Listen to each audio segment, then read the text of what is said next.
नाज़रीन, पाकिस्तान में पेट्रोल की कीमत रात गए दोबारा बढ़ा दी गई है और मौजूदा जो रजीम है जाली हुकूमत फार्म 47 के ऊपर बनी हुई, इन्होंने पेट्रोल की कीमत में 10 रुपये का मज़ीद इजाफ़ा कर दिया है।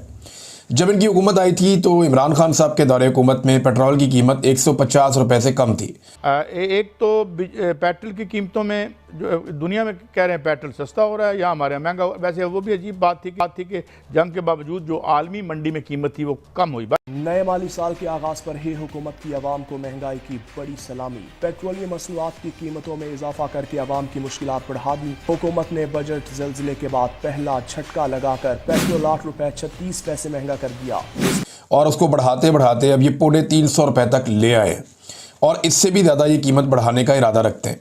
आलमी मंडी में कीमतें कम होने के बावजूद पाकिस्तानियों को किसी किस्म का कोई रिलीफ नहीं दिया गया।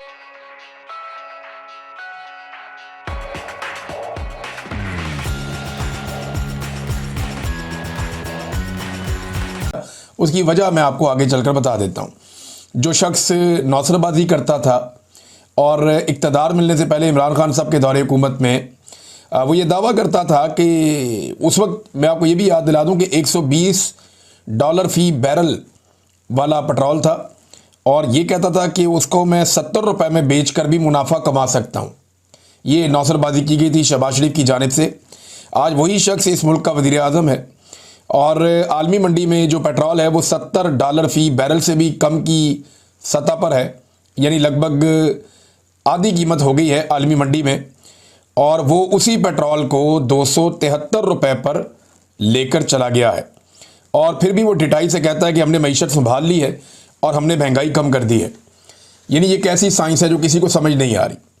ये ऐसे तजर्बाकारों को पाकिस्तान की मिलिट्री एस्टेब्लिशमेंट ने लाकर हमारे ऊपर मुसल्लत किया जो उस वक्त ये कहते थे कि हम पेट्रोल 70 रुपये लीटर का बेच के मुनाफा कमाएंगे, जब पेट्रोल आलमी मंडी में $120 फ़ी बैरल का था और आज आलमी मंडी में $70 फ़ी बैरल से कम का है, तो वही लोग 350 रुपये का पेट्रोल बेच रहे हैं फ़ी लीटर। अंदाज़ा कीजिए आप। और ये ना तजर्बा करने वालों को शर्म आती है और ना इन नौसरबाजों को शर्म आती है कि जो कौम को धोखा देकर आए हैं। और एक इंटरेस्टिंग बात यह है कि अब इन्हें इस बात का पक्का इल्म हो गया है। इन्हें मालूम है कि ये हमेशा इसी तरह इक़्तिदार में आएंगे। इन्हें पता चल गया है कि इन्हें पब्लिक पे इन्हिसार नहीं करना, बल्कि इन्हें अपने जूते पॉलिश करने की सलाहियत पे इन्हिसार करना है। और मौजूदा एस्टेब्लिशमेंट के होते हुए इन्हें कभी भी अवाम के वोटों की ज़रूरत नहीं पड़ेगी, क्योंकि इस वक्त जो एस्टेब्लिशमेंट के करता धरता है वो यही चाहते हैं और ऐसे ही हुक्मरानों को चाहते हैं जो अवाम को पीस कर रख दें, अवाम को तबाह बर्बाद कर दें और एक मायूसी पूरे मुल्क में फैल जाए। क्योंकि मायूसी को फैलाकर एक डिवाइड पाकिस्तान के अंदर पैदा करके पाकिस्तान की मिलिट्री एस्टेब्लिशमेंट पिछले 70 साल से ज़ायद हो गए हैं, वो इस मुल्क के ऊपर पीछे रहकर कभी सामने आकर इक़्तिदार पे काबिज रही है और वो आगे भी काबिज रहना चाहते हैं। अब ये पेट्रोल इतना महंगा करने की वजह क्या है? ये सबसे आसान तरीका है ना लोगों की जेब काटने का। टैक्स तो ये ले नहीं पा रहे भाई, जिस मुल्क में कारोबार होगा वहीं पे टैक्स लेंगे ना। तो कारोबारी ज़िंदगी तो पाकिस्तान में बंद है।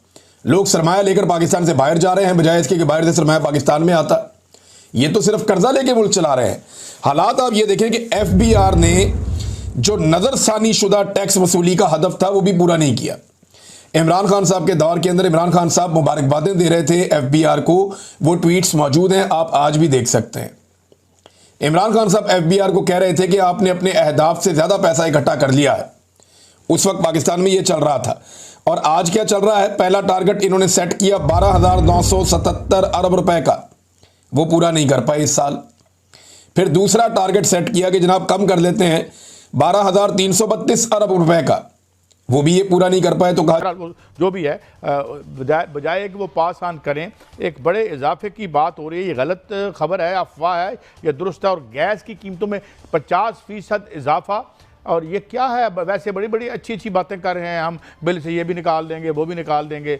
क्या है हो रहा है मियाँ साहब? देखें कायद साहब, एक तो आज सदर ममलकत ने जो फाइनेंस बिल है उस पर दस्तखत कर दिए हैं और जो बजट है वो बाकायदा एक कानून बन चुका है 2025-26। अभी उन्होंने दस्तखत कर दिए हैं जिसके तहत तमाम टैक्सेस जो लगाए गए हैं वो भी लागू हो गए हैं, जो छूट दी गई है वो भी जो है वो लागू हो चुकी है। अब बात करते हैं पेट्रोलियम मसनूआत की कीमतों की। अभी जो समरी हुकूमत को मौसूल हुई है उसके मुताबिक तो 15 रुपये फ़ी लीटर जो है वो इजाफे का इम्कान है। इसमें डीज़ल जो है वो 15 रुपये और पेट्रोल की कीमत में अगर देखा जाए तो 11 रुपये फ़ी लीटर इजाफे का इम्कान है। अब देखना यह है कि क्या आलमी मार्केट में पेट्रोलियम मसनूआत की कीमतें बढ़ी। बिल्कुल इसमें कोई शक नहीं कि जो ईरान इजराइल जंग लगी थी उस वक्त ब्रंट ऑयल मार्केट और WTI मार्केट में कीमतें बढ़ी थीं और वो अच्छी खासी 7% से ज़ायद कीमतों में इजाफा हुआ था। लेकिन वो साथ ही जो है वो कमी होना शुरू हुई जिस दिन ट्रंप ने सीज फायर का ऐलान किया है, बल्कि जिस दिन हमला हुआ था ईरान पर तो उस दिन के बाद अब तक जो है वो इतनी कमी हो चुकी है कि आज जो ब्रंट ऑयल मार्केट है वो $66 पे आ चुकी है और WTI $65 पे आ चुकी है। तो इसका इम्पैक्ट ज़रूर मिलना चाहिए था, ज़रूर आना चाहिए था, क्योंकि काई साहब पहले हमने ये देखा कि जैसे पेट्रोल खाम तेल की कीमतें कम होती हैं आखिरी 2-3 दिन में बढ़ जाती हैं तो उसका इम्पैक्ट जो है वो हुकूमत ज़रूर डालती है कीमतों में और कहती है कि इसका रिलीफ जो है वो इसलिए कम मिला है कि आखिरी दिनों में पेट्रोलियम मसनूआत की कीमतें बढ़ी हैं। लेकिन जो कम हुई हैं इसका इम्पैक्ट मिलता हुआ नज़र नहीं आ रहा। इसकी 2 वजूहात हैं। एक तो पेट्रोलियम मसनूआत की कीमतें हुकूमत कह रही है कि आलमी मार्केट में बढ़ गई थी इसलिए हम बढ़ाना चाह रहे हैं। दूसरा जो पेट्रोलियम लेवी है उसमें इजाफा कर दिया गया है। पेट्रोल और डीजल पर जो है कार्बन लेवी लगा दी गई है। डायर पे तो वो आएंगे क्योंकि आज उसका इम्पैक्ट आ जाएगा, इसलिए कि आज दस्तखत हो चुके हैं, कानून बन चुका है। और जो पेट्रोलियम लेवी है उसमें भी इजाफा किया जाएगा, तो इसमें इजाफा होना ही है। मुझे नहीं लगता कि अगर आइंदा आने वाले महीनों में पेट्रोलियम मसनूआत की कीमतों में अगर आलमी सतह पर कमी भी होती है तो उसका रिलीफ आवाम को मिलेगा, बल्कि अक्सर ऐसा होगा कि जब पेट्रोलियम मसनूआत की कीमतें कम होंगी तो उसको बरकरार रखा जाएगा। जब पेट्रोलियम मसनूआत की कीमतें बढ़ेंगी तो उसका होशरुबा इजाफा होगा, क्योंकि उसमें पेट्रोलियम जो कार्बन लेवी है वो 2.5% है, 2.5 रुपए है। सॉरी मियां साहब ये मुझे बताएं, ये तो पता चल गया हमें हो जाएगा। ये जितनी काइंड हुकूमत है हमारे साथ, जाहिर है भाई हमें तो खैर से मैं तो कह देता हूँ कि हमने कौन से पूछ लेना, कौन सा वो हमें जवाब दे है। और अब 2/3 मेजॉरिटी भी उन्हें ऐसे मिल गई माशाल्लाह, जैसे जो विंडफॉल आती है, तो हु विल आस्क देम। अच्छा, अब एक और बात है, PM साहब ने एक और भी हमें खुशखबरी बताई है कि जी 500 अरब रुपए की बिजली चोरी होती है। तो ये बताना ही था अगर, तो अपने अताउल्लाह तारड़ साहब मौजूद है हमारे वजीर, हमें इतला ही करनी है ना। है आपने रोक तो सकना, यानी आप नहीं रोक सके ना। ये this is admission that it is your failure कि 500 अरब रुपए की बिजली जो है, जिस तरह खबर लगी हुई है सामने माशाल्लाह, एक बड़ा अखबार है दुनिया उसमें लगी हुई है, तो फिर हमें तारड़ साहब के जरिए बता दिया करें कौन इसको रोकने जा रहा है। और फिर ये जो अगर आप इसको रोक लेते हैं तो ये जो आप हमारे ऊपर अजाब इस अवाम के ऊपर फेंक रहे हैं वो तो उसमें भी आप इसको ऑफसेट कर सकते हैं। तो ये क्या है, एक तरफ चोरी की हमें चोट लगती है, एक तरफ बिजली की कीमतों में इजाफे की चोट लगती है, मौसमों में तो हम मरते ही रहते हैं। हमारा क्या है, कौन सा हमारा जो है, हमारे महलों में तो सैलाब आना नहीं है। जी मियाँ साहब। देखें कायद साहब, जो वज़ीर-ए-आज़म ने कल इरशाद फरमाया है ये पहली दफ़ा नहीं फरमाया। वो 2022 में जब आए थे इक़्तिदार में उस वक्त भी उन्होंने कहा था कि 500 अरब रुपए की बिजली चोरी होती है, और आज भी वो कह रहे हैं 500 अरब रुपए की चोरी होती है। इन दिनों इन दो ऐलानात में जो गैप है इतने सालों का, उसमें बिजली की चोरी कम नहीं हुई, बिजली की चोरी वही है। और लेकिन उसमें जो है बिल ज़रूर बढ़ते रहे हैं, बिल में जो चार्जेस हैं वो ज़रूर लगते रहे हैं, ओवर बिलिंग ज़रूर होती रही है। आप देखें कि जो रिकवरी है वो जो तकसीमकार कंपनियां हैं। अच्छा मियां साहब, ये जो खबर आपकी स्क्रीन पे आ रही है, कर रहे हैं, एक जो स्क्रीन पे आ रही है, एक तो माशाल्लाह वही हमारा प्यारा प्यारा साहिवाल का कोल प्लांट, जिसके बारे में मैं और आप जो है वो अरशद अब्बासी साहब यहाँ पे प्रोग्राम कर चुके हैं। ये मुल्क को अजीम तरीन तोहफा जो है, एहसन इकबाल साहब का भी इसमें कॉन्ट्रीब्यूशन है, उनका नाम नहीं लेंगे तो गलत बात होगी।